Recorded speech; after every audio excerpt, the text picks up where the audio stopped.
मित्रांनो, रसिकांनो, नमस्कार. सुंदर अक्षर हा एक सुंदर दागिना समजला जातो आणि सुंदर विचार हे माणसाला मोटिवेट करतात असं आपण म्हणतो. त्यासाठी मग आपण सुंदर सुंदर व्याख्यान ऐकतो, सुंदर सुंदर पुस्तकं वाचतो, सुंदर सुंदर विचार ऐकत जातो. मग त्यामुळं आपण मोटिवेट होतो का? तर याचं उत्तर आहे नाही.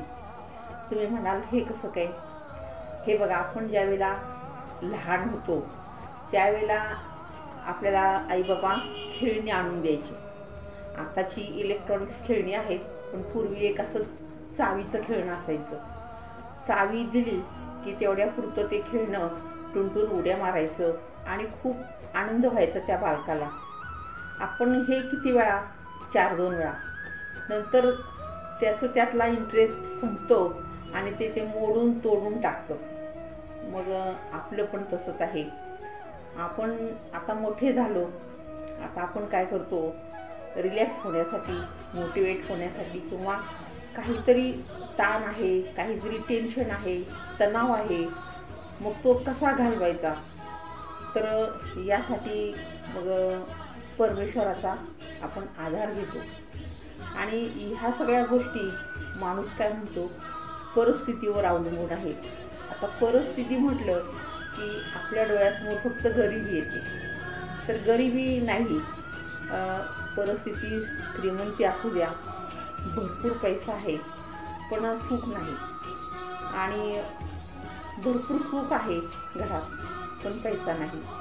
म्हणजे दात आहेत तर चणे नाहीत आणि चणे आहेत तर दात नाही. हे प्रत्येकाच्या बाबतीत घडत असतं. मग कुठं समाधान शोधायचं?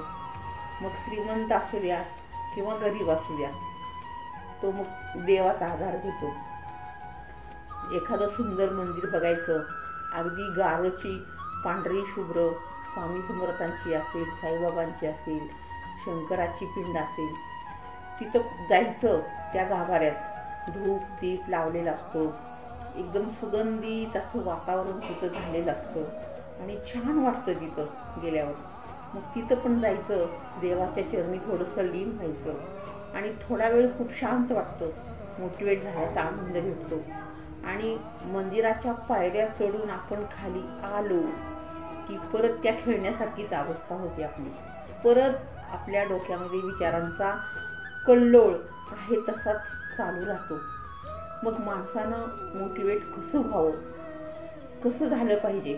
आपण विचार ऐकून तेवढ्यापुरतं होतो आणि नंतर आहे तेच आहे. मग यासाठी एकच उपाय आहे यावरती. ज्यावेळेला माणसाच्या जीवनाचा असा गुंता होत जातो, इतका गुंता होतो की तो सोडवताना आपल्याला माहिती आहे, जनरली गुंता कुठलाही असू द्या, तो झाला आणि तो आपण सोडवायचा प्रयत्न केला तर तो अधिकच गुंता वाढत जातो. गुंता सुटायचं नाव घेत नाही. त्याच पद्धतीनं आपल्या जीवनाचाही गुंता तसाच आहे. मग यासाठी काय करायचं? कसं आपण तो गुंता सोडवायचा?